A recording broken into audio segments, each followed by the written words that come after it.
એક દિવસ હું શિક્ષકના ઘરે એકલો હતો. મારા શિક્ષક મોજીલા અને ખૂબ જ સુંદર હતા. મિત્રો, મારું નામ પિયુષ છે અને હું ગુજરાતના રાજકોટ શહેરમાં રહેવાસી છું.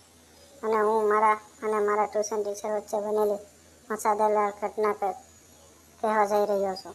આ ઘટના એ સમયને બની હતી જ્યારે હું 12મા ધોરણમાં ભણતો હતો અને હું ફિઝિક્સ, કેમેસ્ટ્રીનો મેથ્સ સાથે 12મું ભણતો હતો. મારે ટ્યુશનની જરૂર હતી. મારા ઘરેથી થોડા દૂર એક શિક્ષક ટ્યુશન ભણાવતા હતા. તેનું નામ પ્રિયા હતું. પ્રિયા મેમ લગભગ 25 વર્ષની હતી. તે ખૂબ જ સુંદર હતા. મતલબ કે તેની આકૃતિ બિલકુલ હિરોઈન જેવી હતી. તે દેખાવમાં પરી જેવી લાગતી હતી. તેના હોઠ એકદમ ગુલાબી હતા અને હું શું કહું, નાના રૂ જેવા પોચા રમડવાનું મન થાય તેવા હતા. મેં મારા પરિવારના સભ્યોને ટ્યુશન માટે પૂછ્યું અને પ્રિયા મેમ પાસે ટ્યુશન માટે જવાનું શરૂ કર્યું. પહેલા અઠવાડિયામાં તો તેણે મારી સાથે પ્રેમથી વાત કરી. પછી અચાનક મને ખબર પડી કે તેને શું થઈ ગયું છે. તે ચીસો પાડવા લાગ્યા અને કદાચ તે મારા ગણિતને કારણે ગુસ્સે થવા લાગી કારણ કે મારું ગણિત બહુ જ ખરાબ હતું. હું અન્ય વિષયો યાદ રાખતો હતો પરંતુ તેણે ગણિતમાં યાદ કરી શકતો નથી. તેથી તેણે મને ઠપકો આપવાનું શરૂ કર્યું. હવે શિક્ષકે નક્કી કર્યું કે અને બીજા વિદ્યાર્થીઓને 1 કલાક પહેલાં મને બોલાવવાનું શરૂ કર્યું. તેણે ધોરણ 11માં પ્રશ્નો હલ કરીને મને ભણવાનું આપવાનું શરૂ કર્યું. આ થોડા દિવસો સુધી ચાલ્યું અને તેના પ્રયત્નોના ફળ આપવા લાગ્યા. મારું ગણિત પણ સુધરવા લાગ્યું. પછી એક દિવસ એવું બન્યું કે ધોરણ 11માના એક વિદ્યાર્થીની બર્થડે પાર્ટી હતી અને અમે બધા વિદ્યાર્થીઓ તેના ઘરે ગયા. હું કોચિંગ માટે એકલો જ આવવાનો હતો. મેં મેડમના ઘરે આવીને બેલ વગાડી અને થોડી વારમાં પ્રિયા મેમ બહાર આવી. તેણે દરવાજો ખોલ્યો અને હું અંદર ગયો. તે દિવસે સફેદ ટી-શર્ટ અને કેપરી પહેરી હતી. તે ખૂબ જ સુંદર લાગી રહી હતી. મેં મારું પુસ્તક વગેરે ખોલ્યું અને ભણવાનું શરૂ કર્યું. પછી મેં પૂછ્યું કે શું તમારે ચા પીવી છે? હું સંમત થયો. તે દિવસે માત્ર અમે 2 જણા ત્યાં હોવાથી કદાચ એટલે જ તેણે ચા માંગી. તે અંદર ગયા. અંદર જતાં મેં જોયું કે તેનું શરીર ધ્રુજતું હતું અને મારી પેન્સિલ પોઈન્ટ કાઢવા માટે તૈયાર થઈ ગઈ હતી. મારા મગજમાં હલનચલન મચી ગયું એટલે મારો મોબાઈલ કાઢ્યો અને યુટ્યુબ જોવા લાગ્યો. એ ગીતમાં એક દેશી છોકરી ગાતી હતી અને તેના સસલા બિલકુલ પ્રિયા મેમ જેવા જ હતા. તેનો ચહેરો પણ તેના જેવો જ દેખાતો હતો. મેં મનમાં એક છોકરીને માનીને ફિલ્મ જોવાનું શરૂ કર્યું. એ જ વખતે મેડમ આવી ગયા અને પાછળ ઊભી રહી ગઈ અને મને ફિલ્મ જોવા લાગી. એનો મને ખ્યાલ ન હતો. તે સમજી ગઈ કે હું શું જોઈ રહ્યો છું. તે કંઈ બોલી નહીં. શું કહી શકે? છેવટે તે પણ એક યુવાન છોકરી હતી. તે પાછા રસોડામાં જવા લાગ્યા. પછી તેનો હાથ દરવાજા પર અથડાયો. તે કંઈ બોલી નહીં ને શું કહી શકે? છેવટે તે પણ એક યુવાન છોકરી હતી. એ જ અવાજથી હું અચાનક ચોંકી ગયો અને તેની તરફ જોવા લાગ્યો. તેથી હું સમજી ગયો કે શિક્ષિકા આવી છે અને તેણે ખબર પડી કે હું ગીત જોઈ રહ્યો છું. આ બધું વિચારીને હું રડી પડ્યો. આ ઘટના પછી મેં મારો મોબાઈલ સ્વિચ ઓફ કરી દીધો અને વિચારવા લાગ્યો કે મેમને શું કહેવું. થોડા સમય પછી મેડમ રસોડામાં લપસી ગયા અને તેનો પગ ભાંગી ગયો.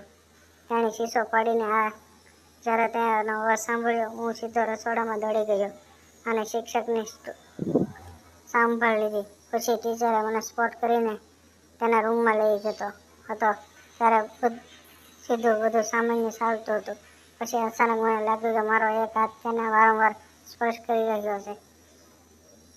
જો તેણે કશું કહ્યું નહીં અને હું તેની ગોળાકાર કરતા માણવા લાગ્યો. થોડી વાર પછી હું તેને તેના બેડરૂમ સુધી લઈ ગયો. પછી તેને મને આયોડેક્સ મલમ લગાવવાનું કહ્યું. મેં ઓકે કહ્યું અને મારી સામે ટેબલ પરથી આયોડેક્સ મલમ ઉપાડ્યો અને મેમને મલમ લગાવવા લાગ્યો. તેનો પગ વળી ગયો હતો. તેથી મેં ખૂબ જ પ્રેમથી તેના પગને મલમ લગાવ્યો. તે સમયે મેડમને દુખાવો થતો હતો અને મારા હાથના દબાણને કારણે તેઓ અવાજ કરવા લાગ્યા. તેનો અવાજ સાંભળીને હું ગરમ થઈ ગયો. પછી શિક્ષકે મારી ગર્લફ્રેન્ડ વિશે કેમ પૂછ્યું. મેં કહ્યું, મેડમ મારી કોઈ ગર્લફ્રેન્ડ નથી. મેં કહ્યું, કેમ? મેં કહ્યું, બસ તે જ રીતે, કોઈ પણ રીતે મને કોઈ પસંદ નથી કરતું, કદાચ એટલે જ મારી કોઈ ગર્લફ્રેન્ડ નથી. પછી બહાર વરસાદ શરૂ થયો. હું ચા લાવ્યો અને એક કપ મેડમને આપ્યો અને બીજો કપ મેં જાતે લીધો અને ચા પીવા લાગ્યો. થોડા સમય પછી અચાનક મારા ખિસ્સામાંથી ફોન ચાલુ થયો અને ફિલ્મો ચાલવા લાગી. મેં હેડફોન પણ પહેર્યા નહોતા. આખા રૂમમાં તેનો અવાજ ચાલવા લાગ્યો. ગભરાહટમાં મેં કોઈ રીતે અવાજ બંધ કર્યો અને મેમ તરફ જોયું. મેં તેની સાથે આંખોથી સંપર્ક કરવો પણ મુશ્કેલ લાગતો હતો. મેં મારા હાથ જોડીને મેડમને કહ્યું, કૃપા કરીને કોઈને કહેતા નહીં. તેની ગુસ્સે થઈ ગઈ રહી હતી અને તેણે કહ્યું, રાહ જુઓ, હું તમારા ઘરે ફોન કરીશ. તેણે કોલ કરવાનું શરૂ કર્યું. મારા મગજમાં કશું ચાલતું ન હતું.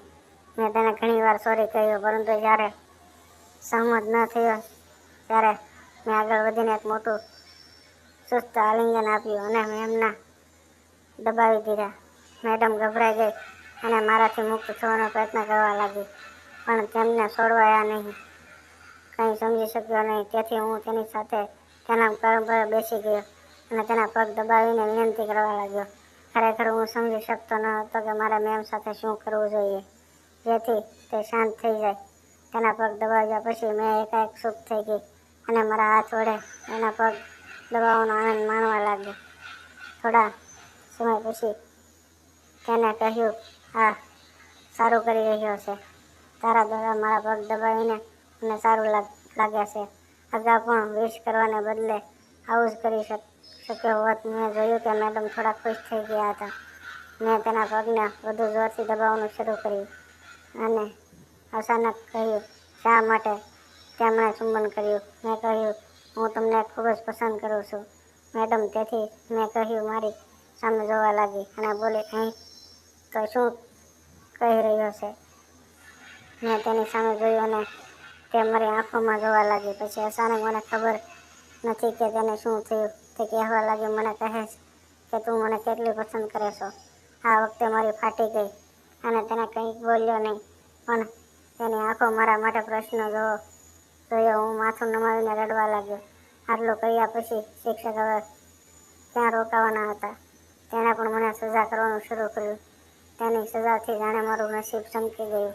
પણ સામેલ થયો તે કહેવા લાગી, હું ઘણા દિવસ તને એકલા મળવાનું વિચારતી હતી. મને પણ તું ખૂબ ગમે છે. પછી મેડમના સસલાએ પણ તોફાન શરૂ કર્યું અને તેના મુખ પાસે એક આંગળી લીધી અને તેના સસલા પર તેને સહલાવવાનું શરૂ કર્યું અને બંને થોડી વાર આમ જ રમ્યા. અને પછી એ થયું તે હું મારી કહાનીના બીજા ભાગમાં જણાવીશ. મિત્રો, વિડીયો પસંદ આવ્યો હોય તો વિડીયોને લાઈક કરી ચેનલને સબસ્ક્રાઈબ જરૂર કરશો. ફરી મળશું એક નવા વિડીયોમાં. ત્યાં સુધી આવજો. વિડીયો પૂરેપૂરો જોવા બદલ ખૂબ ખૂબ ધન્યવાદ.